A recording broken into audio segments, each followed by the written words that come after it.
সাহাবীর মাথার মধ্যে পা রেখে বিশ্বনবী শুয়ে আছেন। ঘন্টাখানিক শুয়ে থাকলেন। সাহাবী বলে আমার ব্যথা লাগে না।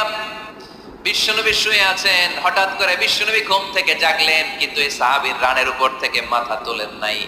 ইন দা মিন টাইম কোরআনের আয়াত নাজিল হওয়া শুরু হলো। সাহাবী বলেন 1 ঘন্টা শুয়ে আছে আমি টের পাই না, কিন্তু যখন কোরআনের আয়াত নাজিল হলো মনে হলো উহুদ পাহাড়টা আমার পায়ের উপরে চেপে বসেছে। ঘন্টাখানিক শুয়ে আছে বিশ্বনবী।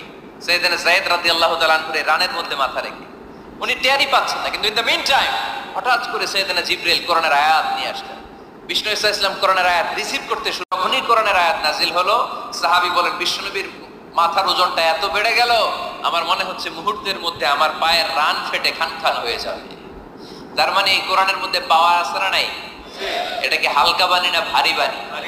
প্রতিদিন যদি এই ভারী ভারী কথা বিশ্বনবীর কাছে